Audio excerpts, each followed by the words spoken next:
बैठ चुकी हैं, जैसे कि एटम सबसे छोटा होता है और फालतू में कैंची चलाने से घर में लड़ाई होती है।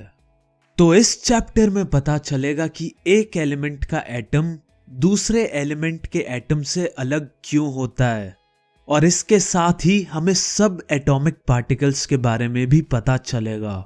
सब एटॉमिक यानी वो पार्टिकल्स जो एटम के अंदर होते हैं। तो 20th सेंचुरी में सब साइंटिस्ट के बीच कंपटीशन चालू हो गया था कि एटम का स्ट्रक्चर कौन बताएगा, क्योंकि बताने वाले को मिलेगा आलिया भट्ट के साथ डेट पर जाने का मौका। मौका मौका मौका मौका। तो पहला साइंटिस्ट था ई गोल्डस्टीन। उसने गैस डिस्चार्ज की और देखा कुछ रेडिएशन निकल के आ रही हैं, जिनका नाम उसने कैनल रेज रखा।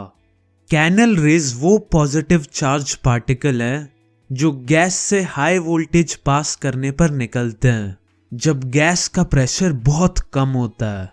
इंग्लिश में बोले तो canal rays are positively charge particles produced when high voltage current is passed through low pressured gas.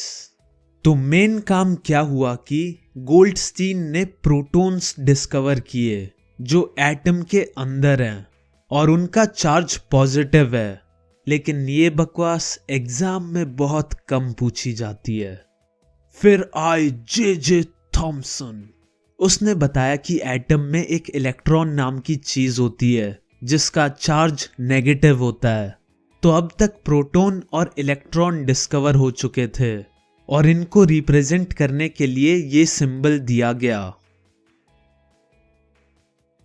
तो जे थॉमसन ने इलेक्ट्रॉन डिस्कवर किए और इनके लिए उन्हें फिजिक्स में नोबेल प्राइज मिला। अरे यकीन मानो यार, मैं तुम्हारा अप्रैल फूल नहीं बना रहा, उससे फिजिक्स में ही नोबेल प्राइज मिला था, चाहे तो बुक में देख लेना। तो थॉमसन ने बताया कि एटम एक पॉजिटिवली चार्ज स्फीयर है जिसमें इलेक्ट्रॉन्स जगह जगह पर हैं। जैसे मान लो वाटरमेलन एक एटम है और उसमें लाल जो खाने वाला पार्ट है वो पॉजिटिव चार्ज है और जो बीज है वो इलेक्ट्रॉन्स हैं। थॉमसन ने कहा कि एटम इलेक्ट्रिकली न्यूट्रल होता है, पर थॉमसन के एटॉमिक स्ट्रक्चर को फ्रॉड बताया गया जब दूसरे साइंटिस्ट रुदरफोर्ड ने एक्सपेरिमेंट किए। उसने क्या किया कि एक पतली गोल्ड फॉइल ली। लगता बड़ा अमीर है। हमारे यहां तो एक तिजोरी है, उसके अंदर भी एक तिजोरी है, उसमें सोना रखते हैं, और ये हराम यहां सोने से एक्सपेरिमेंट कर रहा है। वैसे उसने गोल्ड फॉइल इसलिए ली क्योंकि उसे एक्सपेरिमेंट के लिए बहुत ही ज्यादा पतली लेयर चाहिए थी। तो उसने गोल्ड फॉइल पर अल्फा पार्टिकल्स की रे हिट करी। अल्फा पार्टिकल डबल चार्ज के हीलियम आयंस होते हैं जिनका मास 4 AMU होता है। तो जब अल्फा पार्टिकल रे को गोल्ड फॉइल पर हिट करवाया गया तो एक्सपेक्टेड तो ये था कि रे डिफ्लेक्ट होगी, पर जो एक्सपेक्ट करते हैं वो होता कहाँ है। जैसे हम एग्जाम में 90% एक्सपेक्ट करते हैं पर आते तो 50% भी नहीं है, और फिर एक्सपेक्ट करते हैं कि पापा 2 रैप्टे मारेंगे और लगते 10 हैं। तो रुदरफोर्ड ने देखा ज्यादातर रेज बिना डिफ्लेक्ट हुए सीधा जा रही थी, कुछ रेज डिफ्लेक्ट हो रही थी तो भी छोटे मोटे एंगल से, और 12,000 रेज में से एक रे रीबाउंड हो रही थी, यानी सीधी जाकर सीधी वापस आ रही थी। भैया जी रुदरफोर्ड की कहानी अच्छे से सुन रहे हो कि नहीं, क्योंकि एग्जामिनर की फेवरेट कहानी यही होती है। पक्का एक क्वेश्चन तो आता है इस एक्सपेरिमेंट से। तो रुदरफोर्ड ने कंक्लूजन निकाला कि एटम के अंदर खाली स्पेस है जिसके कारण अल्फा पार्टिकल रेज बिना डिफ्लेक्शन के सीधी जा रही थी। दूसरी बात कि पॉजिटिव चार्ज बहुत ही कम स्पेस में है क्योंकि कुछ ही रेज डिफ्लेक्ट हो रही थी। और तीसरी बात कि एटम में एक छोटी सी जगह है जहां एटम का सारा मास और पॉजिटिव चार्ज बसा हुआ है। क्योंकि बहुत कम रेज 180 डिग्री के एंगल से डिफ्लेक्ट हुई थी, यानी सीधी जाकर सीधी वापस आई थी। अब इन कंक्लूजन पर रुदरफोर्ड ने एटॉमिक स्ट्रक्चर तैयार किया कि एटम के सेंटर में एक पॉजिटिवली चार्ज चीज है जिसको न्यूक्लियस का नाम दिया गया। न्यूक्लियस में सारे प्रोटॉन्स बसे हुए हैं और एटम का सारा मास न्यूक्लियस में ही है। एक बात और, जितना मास इलेक्ट्रॉन का होता है उसका 2000 गुना मास प्रोटॉन्स का होता है, इसीलिए इलेक्ट्रॉन का मास नेग्लिजिबल होता है। इलेक्ट्रॉन्स न्यूक्लियस में नहीं होते, वो न्यूक्लियस के चारों तरफ घूमते रहते हैं। इसके बाद एक और बात बताई रुदरफोर्ड ने कि न्यूक्लियाई का रेडियस एटम के रेडियस के मुकाबले लाख गुना छोटा होता है।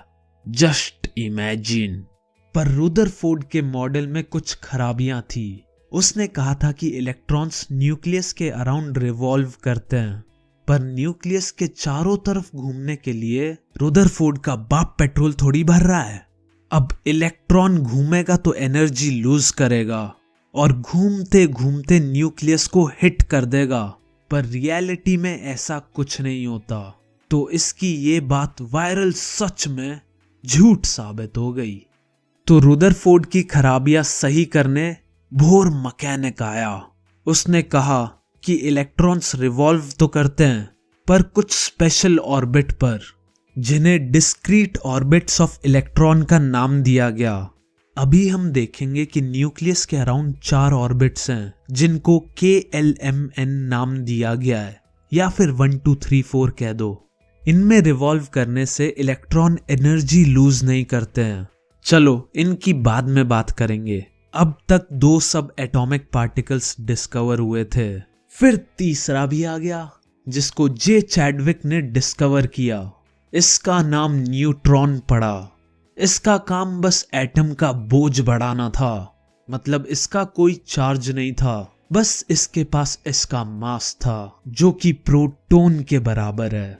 और एटम के सारे न्यूट्रॉन्स न्यूक्लियस में ही होते हैं, तो किसी भी एटम का मास उतना होता है जितना मास उसके अंदर के प्रोटॉन्स और न्यूट्रॉन्स का होता है, और न्यूट्रॉन्स को n से रिप्रेजेंट करते हैं। तो वापस ऑर्बिट की बात करते हैं। इन ऑर्बिट्स में इलेक्ट्रॉन कैसे डिस्ट्रीब्यूट होते हैं, इसके कुछ रूल्स हैं कि किस ऑर्बिट में मैक्सिमम कितने इलेक्ट्रॉन्स हो सकते हैं। तो हर ऑर्बिट को एक नंबर रिप्रेजेंट करता है, तो उस नंबर का स्क्वायर करो और फिर उसे 2 से मल्टीप्लाई कर दो। जैसे K ऑर्बिट का नंबर 1 है, तो 1 का स्क्वायर 1 और 2 से मल्टीप्लाई किया तो आंसर मिलेगा 2। तो K ऑर्बिट में मैक्सिमम 2 इलेक्ट्रॉन्स हो सकते हैं। ऐसे ही L ऑर्बिट का नंबर 2 होता है और 2 का स्क्वायर 4 और फिर 2 से मल्टीप्लाई करेंगे तो हमें 8 मिलेगा, यानी L ऑर्बिट में मैक्सिमम 8 इलेक्ट्रॉन्स हो सकते हैं। ऐसे ही M में 18 और N में 32। इसका एक सिंपल सा फॉर्मूला है 2n², जिसमें n वो नंबर है जो ऑर्बिट को रिप्रेजेंट करता है।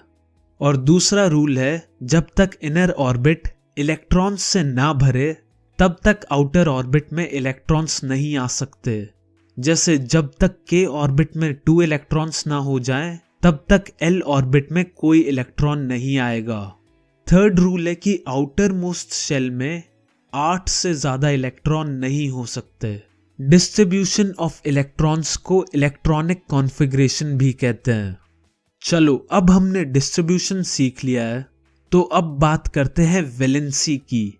तो जो एटम्स होते हैं उनके आउटर मोस्ट ऑर्बिट में जितने इलेक्ट्रॉन्स होते हैं उन्हें वैलेंस इलेक्ट्रॉन कहा जाता है। सोडियम की इलेक्ट्रॉनिक कॉन्फ़िगरेशन है 281।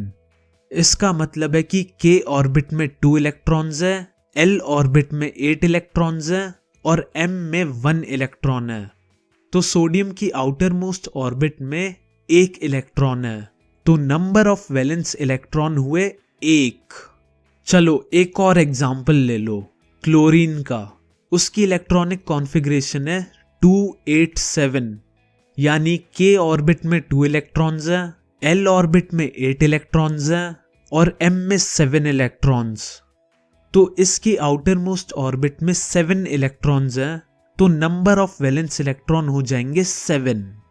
जब एटम किसी के साथ रिएक्ट करते हैं एक्सपेरिमेंट वगैरह में, तो एटम चाहते हैं कि उनके outer most orbit completely fill हो जाएं। तो अब ऐसा सिर्फ 2 ही हालातों में हो सकता है, या तो वो और इलेक्ट्रॉन्स ले ले और अपनी आउटर मोस्ट ऑर्बिट को फिल कर ले, या फिर अपने इलेक्ट्रॉन्स दान में किसी और को दे दे और अपनी आउटर मोस्ट ऑर्बिट को पूरा खाली कर दे। यानी ऐसा इलेक्ट्रॉन्स गेन करके भी हो सकता है और इलेक्ट्रॉन्स लूज करके भी। So the number of electrons gained और lost by an atom to complete its outer most shell is known as valency. याद रखना, नंबर ऑफ वैलेंस इलेक्ट्रॉन और वैलेंसी 2 अलग अलग चीजें हैं, कहीं तुम इन्हें सेम समझ लो। यारों, अभी हमने पिछले चैप्टर में चार्ज पढ़े थे, तो वो चार्ज वैलेंसी की वजह से ही आते हैं। जैसे सोडियम का चार्ज -1 है क्योंकि उसकी वैलेंसी 1 है, जिसका मतलब है सोडियम रिएक्शन में एक इलेक्ट्रॉन लूज करना पसंद करेगा, जिससे उसका आउटर मोस्ट ऑर्बिट भरा रहे। मैग्नीशियम की वैलेंसी 2 है क्योंकि जब वो 2 इलेक्ट्रॉन्स लूज करेगा तो उसका आउटर मोस्ट शेल कंप्लीट हो जाएगा। पर अब एक खास चीज और सुनो, फ्लोरीन एटम के आउटर मोस्ट शेल में 7 इलेक्ट्रॉन्स होते हैं, तो वो 7 इलेक्ट्रॉन लूज करे, इससे बढ़िया वो 1 इलेक्ट्रॉन गेन ना कर ले, तो इसीलिए उसकी वैलेंसी 1 है। डेफिनेशन याद करो, मैंने बोला था नंबर ऑफ इलेक्ट्रॉन्स गेन्ड और loosed to complete outer most shell. यारो, बुक में भी पूरी एक टेबल दे रखी है, उसमें शुरू के 18 एलिमेंट्स की इलेक्ट्रॉनिक कॉन्फ़िगरेशन और वैलेंसी सब दे रखी है, तो कृपया करके उस पर जरूर एक नजर डाल लें। अब बात करते हैं एटॉमिक नंबर की। तो मैं बता दूं कि जितने प्रोटॉन्स एटम में प्रेजेंट होते हैं उसे एटॉमिक नंबर कहते हैं। जैसे हाइड्रोजन में 1 प्रोटॉन होता है, तो हाइड्रोजन का एटॉमिक नंबर हुआ 1। Atomic number is defined as number of proton present in an atom. और ये बात तो तुम्हें पहले से ही पता है कि प्रोटॉन्स न्यूक्लियस में होते हैं। अब चलो मास नंबर के बारे में सुनो। भाई, हमें ये तो पता है कि इलेक्ट्रॉन का मास नेग्लिजिबल होता है, यानी 0 कह लो तो कोई दिक्कत नहीं है। तो एटम का मास सिर्फ प्रोटॉन्स और न्यूट्रॉन के मास से बनता है। तो मास नंबर का मतलब है the sum of number of protons and neutron is known as mass number. और प्रोटॉन्स और न्यूट्रॉन्स दोनों न्यूक्लियस में बसे होते हैं, इसलिए इन्हें न्यूक्लियॉन्स भी बोलते हैं। अब एटॉमिक नंबर और मास नंबर लिखने का तरीका होता है, वो है ये। बीच में सिंबल आता है और ऊपर लेफ्ट साइड में मास नंबर और नीचे लेफ्ट साइड पर एटॉमिक नंबर। एग्जाम्पल तुम नाइट्रोजन का देख लो, तो वो तुम ऐसे लिखोगे। चैप्टर को आगे बढ़ाते हैं। तो बात आई है आइसोटोप्स पर। तो आइसोटोप्स वो एटम होते हैं जो सेम एलिमेंट्स के होते हैं, उनका एटॉमिक नंबर भी सेम होता है, सिर्फ मास नंबर अलग होता है। जैसे हाइड्रोजन के 3 आइसोटोप्स हैं, पहला प्रोटियम, दूसरा ड्यूट्रियम और तीसरा ट्राइटियम। ये तीनों सेम एलिमेंट्स के हैं और सेम एटॉमिक नंबर है, बस इनके मास नंबर अलग अलग हैं। तो आइसोटोप्स की डेफिनेशन हुई atoms of the same element having same atomic number but different mass number. अब कुछ एटम्स के साथ क्या होता है कि वो 2 आइसोटोप्स के मिक्सचर होते हैं। जैसे क्लोरीन के 2 आइसोटोप्स हैं, एक का मास 35 AMU होता है और दूसरे का 37 AMU।